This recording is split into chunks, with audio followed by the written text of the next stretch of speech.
امام حنیفہ رحمہ اللہ تعالیٰ کا ایک عجیب کارنامہ ہے قواعد فقہ کی تدوین. قواعد فقہ کے اصول پہلے بنانے ہیں. اس کی مثال میں عرض کرتا ہوں. قرآن کریم نے جن چیزوں کے کھانے کی اجازت دی ہے وہ چند چیزیں ہیں, اور اللہ کے نبی علیہ السلام نے جن چند چیزوں کو تناول فرمائے وہ بھی چند چیزیں ہیں. گندم, جو, کھجوریں, انگور, انار اور ایک دو پھل اور ہیں. اس کے علاوہ جتنے پھل دنیا میں ہیں ان کے کھانے کا تذکرہ کہیں نہیں. نہ حرام ہونے کا تذکرہ ہے نہ کھانے کا تذکرہ ہے. جتنے اناج دنیا میں کھائے جا رہے ہیں, جتنے بیج دنیا میں کھائے جا رہے ہیں, کہیں نہیں. اللہ کے نبی علیہ السلام نے زندگی میں دال کبھی کھائی ہی نہیں ہے. اللہ کے نبی علیہ السلام نے یہ ساگ ہمارا کبھی کھایا ہی نہیں ہے. چاول انہوں نے دیکھا ہی نہیں ہے. انڈا آپ نے کبھی تناول فرمایا ہی نہیں ہے. اب ان تمام چیزوں جو ہزاروں ہیں, ان تمام چیزوں کے متعلق فیصلہ کرنا ہے یہ حلال ہیں. اگر حلال ہیں تو کیسے حلال ہیں, اور اگر یہ حرام ہیں تو اگر حرام کہیں گے تو حرام کیسے ہو جائیں گی. اور پھر یہ اسلام اگر ان تمام چیزوں کو حرام کرے گا تو اگلی قوموں میں جب یہ اسلام پہنچے گا تو اگلی قومیں اس اسلام کو کیسے قبول کریں گی. تو اس کے لیے پہلے اصول طے کرنا چاہیے. امام حنیفہ رحمہ اللہ تعالیٰ پہلے شخص ہیں جنہوں نے اصول وضع کیا کہ اللہ نے یہ ساری کائنات انسانوں کے لیے مقرر, یہ حلال بنائی ہے ساری کائنات. الاصل فی الاشیاء الاباحہ, ساری چیزیں تمہارے لیے حلال ہیں. اس کے بعد پھر کہا لگا اسلام آئے گا اور اسلام آ کر کے ایک ایک چیز کو حرام کر دے گا, باقی ساری چیزیں حلال ہیں. جن چیزوں کا تذکرہ کہیں قرآن و حدیث میں نہیں وہ سب حلال. اس کا نتیجہ ہو گیا کہ ہماری نون چائے بھی حلال ہو گئی, اس کا نتیجہ ہمارا چاول بھی حلال ہو گیا, سارے پھل حلال ہو گئے اسی اصول کی بنیاد پر. ورنہ ان تمام چیزوں کو حلال یا ناجائز کرنے کی کوئی شکل ہے نہ ناجائز کرنے کی کوئی شکل ہے. امام حنیفہ رحمہ اللہ تعالیٰ جب اجتہاد کی مجلس میں بیٹھتے تھے اور وہ اجتہاد کرتے تھے, اس کے لیے سب سے پہلے قیاس کے ضابطے بنانے تھے, اور وہ قیاس کے ضابطے بنانے کے بعد پھر اجتہاد کے نتیجے میں چیزوں کا فیصلہ ہوتا تھا. یہ کتنا مشکل کام ہے, اس کو آسان کرنے کے لیے میں مثال سمجھاتا ہوں. فرض کیجئے ہمارے سامنے سوال آتا ہے کہ صاحب بھینس کا دودھ کھانا جائز ہے یا ناجائز, اور بھینس کا گوشت کھانا جائز ہے یا ناجائز. ظاہر ہے ہمیں سب سے پہلے قرآن کریم کو دیکھنا ہے. قرآن کریم میں نہ بحث کا تذکرہ کہیں ہے, نہ اس کے حلال ہونے کا تذکرہ ہے, نہ اس کے حرام ہونے کا تذکرہ ہے. احادیث کو دیکھیں گے, جناب رسول اکرم صلی اللہ علیہ وسلم نے اس کے نہ حلال ہونے کا تذکرہ کیا, نہ اس کے حرام ہونے کا تذکرہ کیا, نہ گوشت کھانے کا تذکرہ کیا, نہ حرام ہونے کا تذکرہ کیا. تو وہاں سے تو کوئی رہنمائی ملنے والی نہیں. اور فیصلہ کرنا ہے, اگر آپ کو حلال کہنا ہے تو اس کے لیے بھی اصول چاہیے, اگر حرام کہنا ہے تو اس کے لیے بھی اصول چاہیے. تو کیا کیا, تو اجتہاد کیا. اجتہاد کرنے کا طریقہ یہ ہوگا کہ سب سے پہلے یہ دیکھا جائے وہ کون کون سے جانور ہیں جن جانوروں کا گوشت اللہ کے نبی نے حلال کر دیا. کہ نمبر 1 اونٹ, نمبر 2 گائے, نمبر 3 بکری اور بھیڑ, اور ایک حدیث میں گھوڑے کے متعلق بھی ہے. بہرحال یہ ہیں وہ جانور جن کا گوشت اسلام نے حلال کر دیا. وہ کون سے جانور ہیں جن کا گوشت اسلام نے حرام کر دیا. نمبر 1 گدھا اور تمام جنگلی درندے. تو جنگلی درندوں کا گوشت بھی حرام کر دیا گیا, گدھے کا گوشت بھی حرام کر دیا گیا. گدھے کے گوشت کے حرام ہونے کی حدیث بخاری میں موجود ہے. اب بھینس کو یا تو گدھے کی کیٹیگری میں داخل کرنا ہے یا گائے کی کیٹیگری میں لانا ہے. اگر گائے کی کیٹیگری میں لائیں گے تو حلال ہو جائے گا, اور اگر اس کی کیٹیگری میں چلا جائے گا تو حرام ہو جائے گا. تو اب مجتہد جب اجتہاد کرنے بیٹھتا ہے تو وہ غور کرتا ہے پہلے جتنے جانوروں کا گوشت حلال کر دیا گیا ان جانوروں میں ایسی کون سی چیز جو ہر جگہ پائی جاتی ہے. کا دیکھا گیا کہ ایک تو ان تمام جانوروں میں خصوصیت پائی جاتی ہے یہ گھریلو جانور ہیں. دوسرے ان تمام جانور میں خصوصیت پائی جاتی ہے یہ جگالی کرتے ہیں, ڈرامن جگالی کرتے ہیں یہ. ٹھیک, بھینس کے بارے میں دیکھیں گے صاحب یہ ایسی ہے یعنی کہ ہاں ایک تو یہ گھروں میں پائے جانے والا جانور, جنگلی جانور نہیں ہے. دوسرے یہ بھی ڈرامن کرتا ہے. تیسرے وہ جانور جو حلال ہیں ان جانور وہ گوبر دیتے ہیں, یہ بھی گوبر دیتا ہے. وہ 4 تھنوں سے دودھ دیتا ہے, یہ بھی 4 تھنوں سے دودھ دیتے. گائے گھاس کھانے والا جانور, یہ بھی گھاس کھانے والا جانور ہے. اس کا جو میل فیمیل کے کراس کا سسٹم ہے ان کا بھی وہی سسٹم ہے. جس طرح سے وہ اپنے بچوں کو پالتی ہے اسی طرح سے یہ بھی اپنے بچوں کو پالتی ہے. وہ گوبر دیتی ہے, یہ بھی گوبر دیتی ہے. ان تمام چیزوں کو منطبق کرنے کے بعد کہا گیا جیسے گائے حلال ہے ویسے بھینس بھی حلال ہے, جیسے گائے کا دودھ حلال ہے ویسے بھینس کا دودھ بھی حلال ہے. اگر یہ اجتہاد کا طریقہ اختیار نہ کیا جائے تو نہ بھینس کے حلال ہونے کا کوئی فیصلہ ہو سکے گا نہ حرام ہونے کا فیصلہ ہو سکے گا. امام حنیفہ رحمہ اللہ تعالیٰ نے یہ جو اصول وضع کیے ان اصولوں کی ایک مثال میں عرض کرتا ہوں کتنا مشکل ہوتا ہے یہ. آج کے زمانے میں چونکہ انڈسٹری کا دور ہے, صنعتی انقلاب نے چیزوں کو آسمان تک پہنچا دیا ہے. پچھلی انسانی تاریخ میں صنعت ایسی ترقی یافتہ نہیں تھی. 17ویں صدی سے جب سائنسی اور صنعتی انقلاب آیا اس کے نتیجے میں صنعت نے بے شمار نئے مسائل پیدا کر دیے. ان مسائل میں سے ایک مسئلہ یہ ہے کہ دنیا میں جیلاٹین بنایا جاتا ہے. یہ جیلاٹین جو ہے وہ کولاجن سے بنتا ہے. کولاجن جو ہے وہ یا تو پھلوں سے نکالا جاتا ہے یا سبزیوں سے نکالا جاتا ہے, اور زیادہ تر کولاجن جو ہے وہ جانور کی ہڈیوں سے نکالا ہوا گودا ہے. یہ جانور کی ہڈیوں سے نکالا ہوا گودا کولاجن بنتا ہے. کولاجن کے بعد پھر ایک لمبے پروسیس سے گزارنے کے بعد پھر یہ جیلاٹین بنتا ہے, اور یہ جیلاٹین جو ہے یہ تقریباً 500 دوائیوں میں استعمال ہوتا ہے, اور تقریباً 250-300 لوشنوں کے اندر یہ بھی استعمال ہوتا ہے. کیپسول کا کور بھی وہی ہے, اور بہت سارے ٹیبلٹس کے اوپر بھی یہی کور ہوتا ہے. اب اس کو حلال مانا جائے تو کیسے, جبکہ وہ مردار جانور کی ہڈیوں سے لیا ہوا گودا ہے. اگر اس کو حرام مانا جائے تو ان تمام مشکلات کا حل کیا ہوگا؟ ظاہر 500 دوائیوں میں استعمال ہونے والی چیز ہے, اس کو کیسے ہم حرام کہہ سکیں گے؟ اگر حرام کہیں گے تو دنیا والے فوراً کہیں گے دیکھو تمہارا اسلام ہمارے دور کا ساتھ نہیں دے رہا ہے, تمہاری دوائیوں کو بھی حرام کر رہا ہے. اور اگر حلال کہیں گے تو حلال کہنے کی کوئی شکل نہیں نکل رہی ہے, اس لیے کہ وہ جانوروں کی ہڈیوں سے نکالا ہوا گودا ہے. تو کیا کیا جائے؟ چنانچہ اس موضوع پر ایک عالمی سیمینار ہوا مکہ مکرمہ میں, کوئی فیصلہ نہیں کر سکے وہاں علماء. پھر ایک دوسرے ملک میں سیمینار ہوا, وہاں بھی کوئی فیصلہ نہیں ہو سکا. پھر اس کے بعد ایک زمانے میں بمبئی میں اس پر میٹنگ ہوئی, کوئی فیصلہ نہیں ہو سکا. اس کے بعد پھر حیدرآباد میں ایک میٹنگ چل رہی تھی اسی ٹاپک پر کہ صاحب جیلاٹین جو تقریباً 500 دوائیوں میں استعمال ہونے والی ایک لازمی لکوڈ چیز ہے, اس سے ہم بچ نہیں سکیں گے. اس کو حلال مان لیں تو کیسے حلال مانیں گے جب وہ مردار جانور کی ہڈیوں سے نکالا ہوا گودا ہے؟ اور اگر حرام مان لیں تو امت مشکلات میں پھنس جائے گی, کیا کیا جائے گا؟ چنانچہ پھر میٹنگوں پر میٹنگیں ہوتی رہیں, کوئی فیصلہ نہیں ہو سکا. تو مجھے یاد آتا ہے کہ جب حیدرآباد میں سیمینار ہو رہا تھا, حیدرآباد کے سیمینار میں ایک عرب عالم کھڑے ہو کر کے کیا کہتے ہیں, کہتا ہے وہ یوں کہتا ہے واللہ لست بحنفی, لوگوں بھائی میں حنفی نہیں ہوں, ولكن حل هذه المشكلة في فقه الحنفی, اس مشکل کا حل فقہ حنفی میں نکل آئے گا. جو وہ کہہ رہا تھا سننے والے سمجھ رہے تھے, کیونکہ وہ سارے علماء تھے, وہ تو سارے بڑے بڑے محققین تھے, بڑے بڑے فقہا تھے, وہ سب سمجھ رہے تھے یہ کیا کہہ رہا ہے. کیا تھا وہ؟ امام حنیفہ رحمہ اللہ تعالیٰ کے فقہ حنفی میں ایک اصول ہے. وہ اصول یہ ہے کہ کسی چیز کی حقیقت اگر بدل جائے تو اس کا شرعی حکم بھی بدل جاتا ہے. تبدیلی ماہیت کے نتیجے میں تبدیلی احکام ہو جاتے ہیں, انقلاب ماہیت کے نتیجے میں حکم بھی بدل جاتا ہے.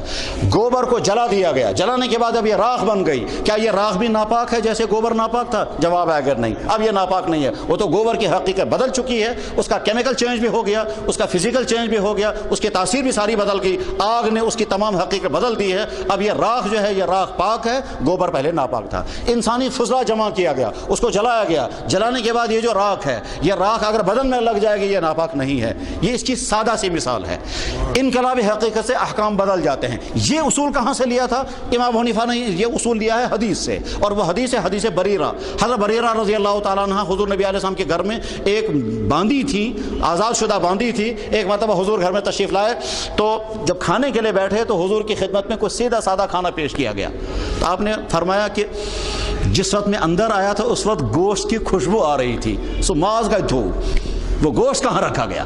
تو حضرت عائشہ رضی اللہ عنہ نے عرض کیا کہ حضرت وہ تو بریرہ کو کسی نے صدقہ دیا تھا, تو اس لیے صدقے کا گوشت آپ نہیں کھاتے ہیں. تو حضور نے فرمایا صدقہ بریرہ کو دیا گیا, بریرہ جب ہم کو کھلائے گی تو اس کی طرف سے ہم کو تحفہ ہوگا.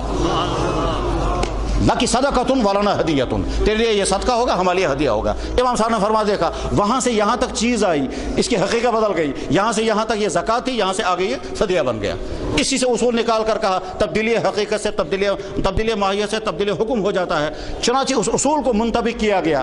اب جب دیکھا گیا چند سائنس کے ماہرین کو لایا گیا تھا, اس میں ایک سعودیہ کے عالم بھی تھے, اسی طرح سے ایک دلی کے ایک بہت بڑے سائنٹسٹ ہیں ڈاکٹر اسلم پرویز, وہ بھی تھے. ان تمام حضرات نے مل کر کے وہاں فیصلہ کیا کہ صاحب جیلاٹین بنانے میں جو پروسیس اختیار کیا جاتا ہے اس میں ہڈیوں کے اندر کے گودے کی ساری حیت بدل جاتی ہے, فزیکل چینج بھی ہو چکا ہوتا ہے, کیمیکل چینج بھی ہو چکا ہوتا ہے. یہاں سے علماء نے فیصلہ کر دیا فقہ حنفی کے اصولوں کے مطابق یہ چیز پاک ہو گئی. چنانچہ کیپسول کا کور, اسی کا وہ کیپسول کا کور جو وہ وہی ہوتا ہے, اور یہ جو لوشن لگائے جاتے ہیں اور یہ جو عورتیں گھونٹوں پر لگاتے ہیں وہ لالی, اور اسی طرح سے ناخنوں پر جو لگایا جاتا ہے وہ سارا وہی ہوتا ہے. اس طرح سے فقہ حنفی کے نتیجے میں وہ مسئلہ حل ہوا جس کی ساری دنیا کے چاروں فقہا کے ماننے والے گھٹنے ٹیک کر بیٹھے تھے, حل نہیں نکل رہا تھا کچھ. امام حنیفہ رحمہ اللہ تعالیٰ کا کارنامہ یہی ہے کہ آپ نے دنیا کے انسانوں کے سامنے وہ فقہی ضابطہ پیش کر دیا جس کے نتیجے میں دین آسان سے آسان تر ہو گیا.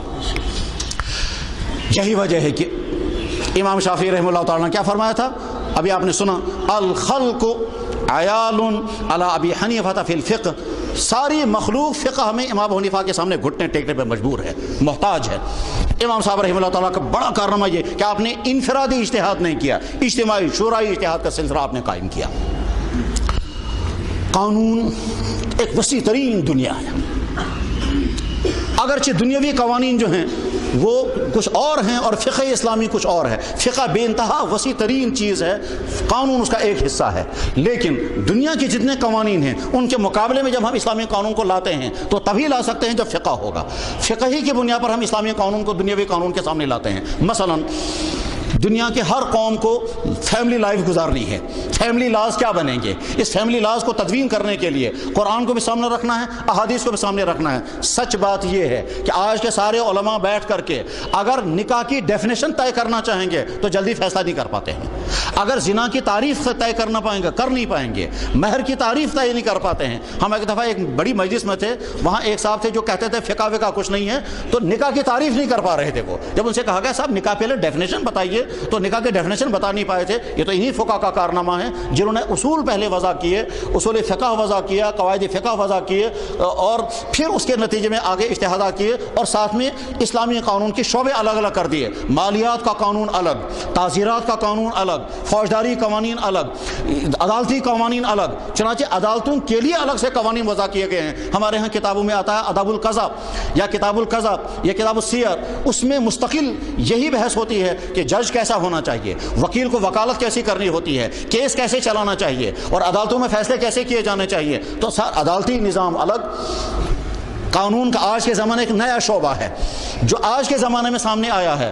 اس پہلے زمانے کے لوگ تو سوچ بھی نہیں سکتے تھے اس قانون کے نئے شعبے کو۔ اس کو کہتے ہیں لا آف پروسیجر، اس کو کہتے ہیں ضابطہ بندی کا قانون۔ امام ابو حنیفہ پہلا شخص ہے جس نے ضابطہ بندی کا قانون بھی شروع کیا تھا کہ کسی کام کو آگے انجام دینے کے لیے پہلے ضابطہ بنایا جائے اور اس کے بعد پھر اپلائی کرنے کے لیے کون سے ضوابط اختیار کیے جائیں گے، اس کو تو اسلام کا ضابطہ بندی، اسلام کا فوجی نظام، اسلام کا قانونی نظام، اسلام کا عدالتی نظام، اسلام کا شعبے مالیاتی نظام، ان مالیاتی نظاموں میں مشکل مسائل اس وقت آتے ہیں جب کوئی نیا بزنس کا سسٹم سامنے آتا ہے۔ اس وقت حل کرنا ہوتا ہے کہ قرآن کریم کی کس آیت سے اس کو حلال کریں گے تو نتائج کیا نکلیں گے، حلال ہو بھی جائے گا یا نہیں، حرام ہوگا تو نتائج کیا نکلیں گے۔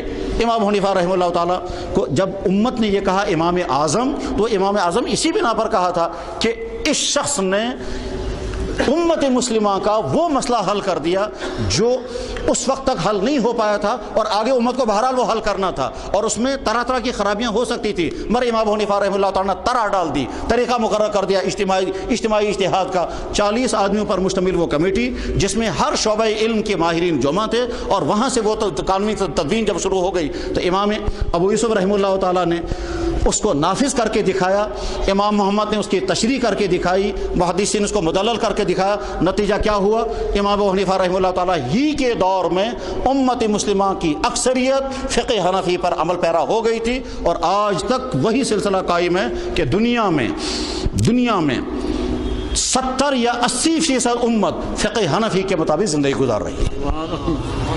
ایک طرف سے وہ تمام ہیں جو زیدی فرقے سے وابستہ ہیں، جو جعفری فرقے سے وابستہ ہیں، وہ تمام ہیں جو امامیہ سے وابستہ ہیں، وہ تمام جو شافعیہ یا حنابلہ یا مالکیہ یا ظاہریہ ہیں، وہ تمام ایک طرف اور حنفیہ ایک طرف۔ دنیا میں حنفیہ کی تعداد یا تو 80% ہے اور کم سے کم 70% تو ضرور ہے۔ امام صاحب رحمہ اللہ تعالیٰ سے لے کر آج تک امت مسلمہ کی اکثریت اسی فقہ پر عمل پیرا چلتی آ رہی ہے۔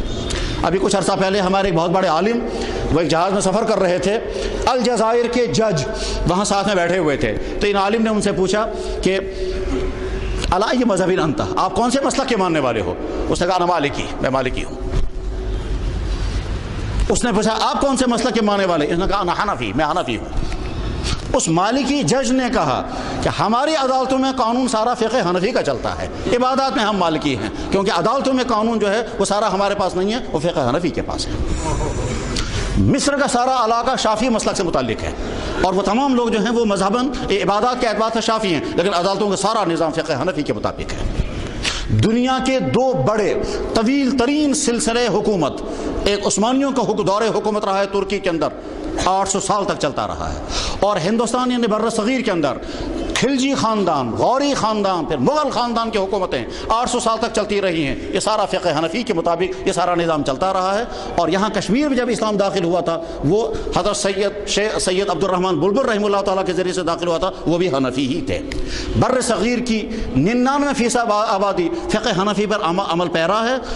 حق یہ ہے کہ امام ابو حنیفہ رحمہ اللہ تعالیٰ کا اصل کارنامہ عبادات کے مسائل حل کرنا نہیں. عبادات کے مسائل میں تو بہت آسانیاں ہیں کیونکہ وہاں حدیثیں بہت ہیں. اس حدیث پر عمل کریں گے، اس حدیث پر عمل کریں گے. آپ رفعیدین کریں تب، نہ کریں تب. اس طرح بھی نماز آپ کی ہو جائے گی، اس طرح بھی آپ کی نماز ہو جائے گی. رفعیدین نہیں کریں گے اس کی حدیثیں بھی موجود ہیں، رفعیدین کریں گے اس کی حدیثیں بھی موجود ہیں. بلکہ امام ابو حنیفہ رحمہ اللہ تعالیٰ کا تو مناظرہ ہوا تھا مکہ مکرمہ میں. امام اوزاعی نے ان سے کہا حضرت آپ رفعیدین کیوں نہیں کرتے ہیں؟ حدیث سے ثابت ہے. انہوں نے حدیث سنائی. امام ابو حنیفہ رحمہ اللہ تعالیٰ نے یہاں سے اپنی حدیث سنائی. کہتا ہے رفعیدین کرنا ثابت نہیں، وہ منسوخ ہے. یہاں سے انہوں نے اپنی حدیث سنائی.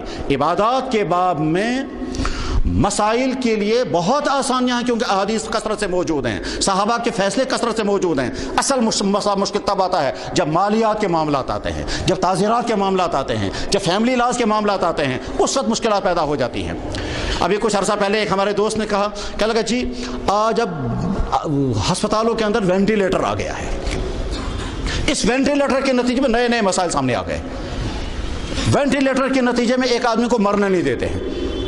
یہ وینٹیلیٹر لگانا جائز ہے ناجائز؟ آدمی مرنے کے قریب ہے، اس کی ہارٹ کو جو ہے وہ حرکت میں رکھیں گے، اس کے سانس کا سسٹم سے رکھیں گے وینٹیلیٹر کے ذریعے سے. وینٹیلیٹر کا استعمال درست ہے یا نہیں؟ ایک آدمی بیمار ہے، اس کے گھر والے جو ہیں ہسپتال لے گئے، ہسپتال والوں نے کہا اس کو وینٹیلیٹر پر رکھنا ہے. وینٹیلیٹر کا ایک دن کا خرچہ 40-50 ہزار روپیہ ہے. یہ بیچارے افورڈ کر نہیں سکتے ہیں، تو کیا کیا جائے؟ اگر ہم کہیں گے علاج کرنا لازم تو ہو سکتا ہے ان کا گھر باری لٹ جائے اور آگے چل کر کے آدمی مر بھی جائے گا. اور اگر کہیں گے علاج کرنا لازم نہیں، وینٹیلیٹر ہٹاؤ یہ فوراً مر جائے گا، تو یہ قاتل تو نہیں بنیں گے؟ تب سوال پیدا ہو گیا. وہاں اس کو حل کرنا ہے. اس حل کرنے کے لیے کیا کرنا ہے؟ پہلے اصول چاہیے. وہ اصول امام ابو حنیفہ رحمہ اللہ تعالیٰ کے وضع کرتا ہے. ان اصولوں کو جب سامنے رکھتے ہیں اس کے بعد پھر یہ مسائل حل ہوتے ہیں.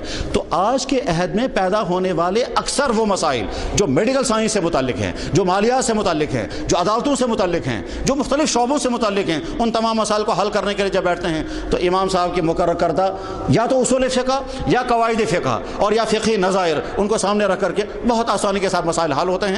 امام صاحب رحمہ اللہ تعالیٰ کا ایک بڑا کارنامہ ہے فقہ تقدیری. فقہ تقدیری کہتے ہیں جو مسئلہ ابھی پیش آیا ہی نہیں اس مسئلے پر ابھی سے غور کرو.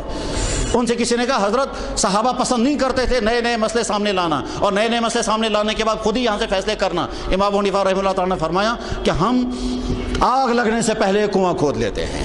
ہم اس کے انتظار میں نہیں، جب آگ لگے گی پھر ہم کنواں کھودیں گے. ہم آگ لگنے سے پہلے کنواں کھود لیتے ہیں. یعنی ابھی مسئلہ پیش نہیں آیا، ہم پہلے فیصلہ کر کے رکھتے ہیں کہ یہ چیز جائز ہے ناجائز ہے. یہی امام ابو حنیفہ رحمہ اللہ تعالیٰ کا کارنامہ تھا.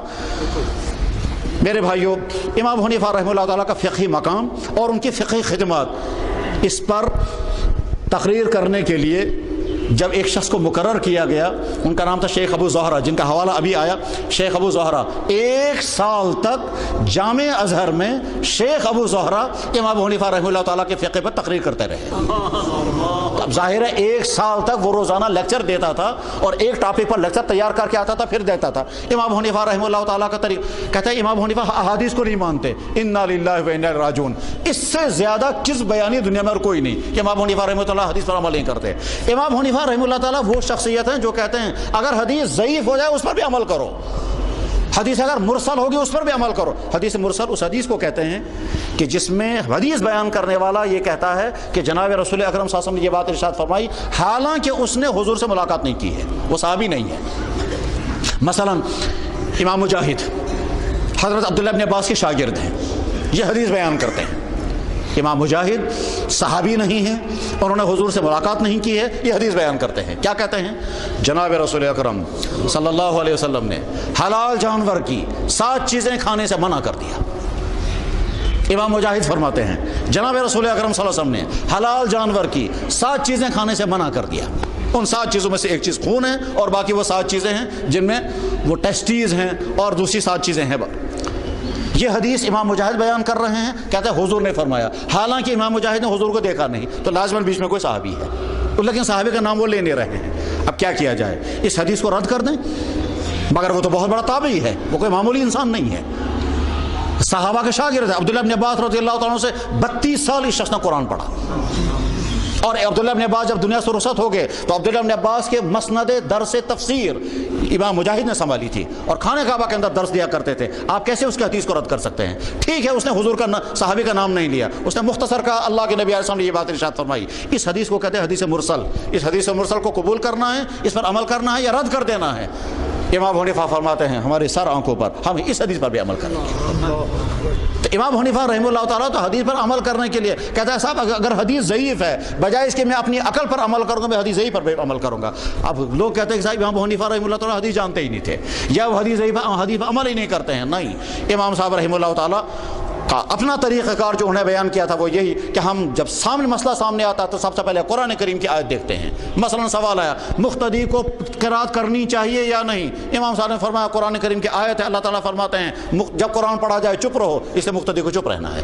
آج حضرت ادھر سے حدیث آئی ہے جس میں اللہ تعالیٰ فرما رہے ہیں کہ تمہاری نماز صحیح نہیں ہوگی جب تک سورہ فاتحہ نہیں پڑھو گے. امام صاحب فرماتے ہیں امام صاحب تو پڑھ رہے ہیں نا سب کی طرف سے, وہ تو امام صاحب امام ہے ہی اسی لیے وہ سب کی طرف سے پڑھ رہے ہیں. اس حدیث میں یہ نہیں ہے کہ مقتدی کو پڑھنا یا امام کو پڑھنا ہے. امام پڑھ رہا ہے, امام کے لیے دوسری حدیث موجود ہے من کان لہ امام فقراۃ الامام لہ قراۃ, امام نے قرات کا لی مقتدیوں کی طرف سے سب کی طرف سے. ایک دفعہ کچھ لوگ آئے امام صاحب سے بحث کرنے کے لیے. امام صاحب نماز پڑھ کے جب باہر نکلے تو بہت بڑا جم غفیر آیا. کہنے لگا صاحب آپ کہتے ہیں سورہ فاتحہ نہیں پڑھنی ہے. امام صاحب نے کہا بھائی آپ اتنے حضرات ہیں, میں اکیلا سب سے کیسے بات کروں گا, آپ لوگ کسی ایک آدمی کو مقرر کر دو, اس کے ساتھ میں بات کرتا ہوں. انہوں نے کہا جناب بالکل ٹھیک ہے. ایک آدمی کھڑا کر دیا, کہنے لگا یہ ہماری طرف سے. کہنے لگا جی اس کی گفتگو آپ کی گفتگو ہے نا, کہ جی یہ جو کہہ رہا ہے آپ کی طرف سے کہہ رہا ہے, کہ ہاں اس نے جو بات میری سنی ہے وہ آپ کی طرف سے سن رہا ہے. کہتے یہی تو میں کہہ رہا ہوں. امام صاحب جب آگے کھڑے ہوتے ہیں وہ جب سورہ فاتحہ پڑھتے ہیں تو سارے مقتدیوں کی طرف سے, تو میں نے کیا غلط کہا, میں تو وہی کہہ رہا ہوں جو تم لوگ کر رہے ہو. امام صاحب رحمہ اللہ تعالیٰ کو اللہ نے عجیب و غریب ذہانت عطا کی تھی, بہت زیادہ ذہانت اللہ نے عطا فرمائی تھی. امام صاحب کے پڑوس میں ایک رافضی رہا کرتا تھا اور وہ بد کلامی کرتا تھا. وہ یہ کہتا تھا کہ حضرت عثمان غنی یہودی تھے, نعوذ باللہ من ذالک. ان میں سے کچھ لوگ ہوتے ہیں اسی طرح کی بدزبانی کرنے والے, وہ یہودی تھے.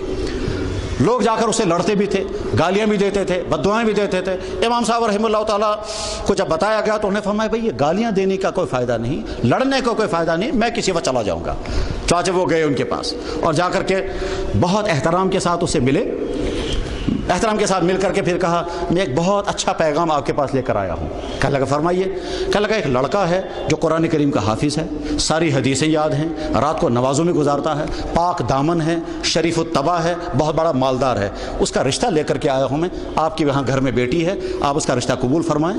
اس نے کہا یہ تو بہت بڑی خوش قسمتی ہے جب لڑکا حافظ بھی ہے, حدیث کا ماہر بھی ہے, عبادت گزار بھی ہے, مالدار بھی ہے, شریف بھی ہے, پھر کیا کہنے ہیں, پھر تو بہت اچھا ہے, یہ میری بیٹی کی قسمت ہے. امام صاحب نے کہا مگر اس میں ذرا سی کمی ہے. انہوں نے کہا کیا؟ کہنے لگا وہ یہودی ہے. انہوں نے کہا استغفر اللہ, آپ یہودی کا رشتہ لے کر میرے گھر میں آئے. کہنے لگا اس میں کیا حرج ہے, اللہ کے نبی نے تو اپنی بیٹی ایک یہودی کو دی تھی نا. کہنے لگا کون؟ کہنے لگا آپ کہتے ہیں نا حضرت عثمان غنی. اسی وقت بیچارے کو میں کان پکڑتا ہوں, آج کے بعد کبھی نہیں کہوں گا کہ اللہ کے نبی حضرت عثمان غنی یہودی تھے. امام صاحب باہر آئے, کہنے لگا اس طرح سمجھانا ہوتا ہے. غرض ہے کہ امام صاحب کو اللہ نے حیرت انگیز ذہانت عطا فرمائی تھی. تو ایک طرف سے وہ سب سے پہلے امام ہیں کیونکہ سن 80 ہجری میں پیدا ہوئے ہیں. امام مالک اس کے 15 سال کے بعد پیدا ہوئے تھے. امام شافعی جس سال امام حنیفہ دنیا سے رخصت ہو گئے اس سال امام شافعی پیدا ہوئے ہیں, اور جس سال امام شافعی پیدا ہوئے اس کے 14 سال کے بعد امام احمد بن حنبل پیدا ہوئے ہیں. تو چاروں اماموں میں بڑے ہیں عمر کے اعتبار سے بھی, علم و فضل کے اعتبار سے بھی, ذہانت کے اعتبار سے بھی, اور فقہ اس طرح سے انہوں نے ترتیب دی ہے. اس امام حنیفہ رحمہ اللہ تعالیٰ کی فقہی خدمات کو سمجھنے کے لیے جتنا وسیع مطالعہ مطلوب ہے, جب وہ وسیع مطالعہ آپ کریں گے تو اس وقت سمجھ میں آئے گا امام صاحب رحمہ اللہ تعالیٰ کا کارنامہ کتنا ہے. ایک یورپین مصنف نے لکھا ہے امام محمد رحمہ اللہ تعالیٰ کے متعلق کہ امام محمد امام ابو حنیفہ کے شاگرد تھے. انہوں نے مالیاتی نظام پر اتنی کتابیں لکھی, بین الاقوامی قانون پر اتنی کتابیں لکھی, فیملی لاز کے متعلق اتنی کتابیں لکھی.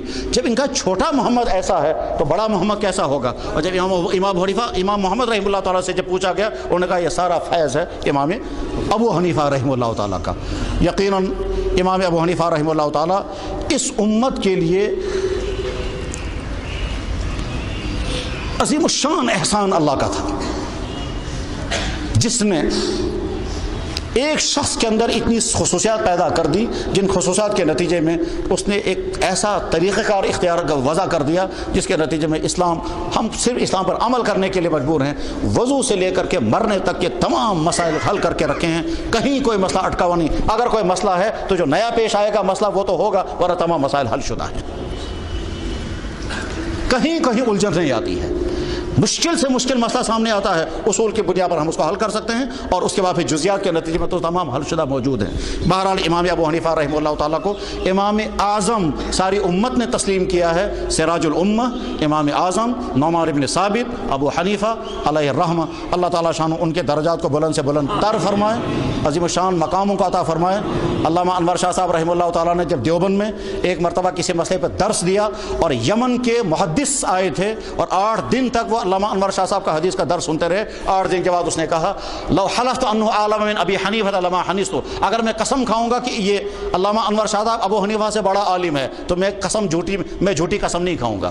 جب علامہ انور شاہ صاحب رحمہ اللہ تعالیٰ نے یہ بات سنی تو دیوبند کی جامع مسجد میں نماز پڑھ کر کے باہر نکلے اور فرمایا ان صاحب نے ہماری تعریف میں مبالغہ کیا ہے، امام عالم کا مقام اتنا اونچا ہے کہ میں جب دیکھنے لگتا ہوں تو میری ٹوپی گر جاتی ہے، مقام نظر نہیں آتا۔ وآخر دعوانا الحمد للہ رب العالمین۔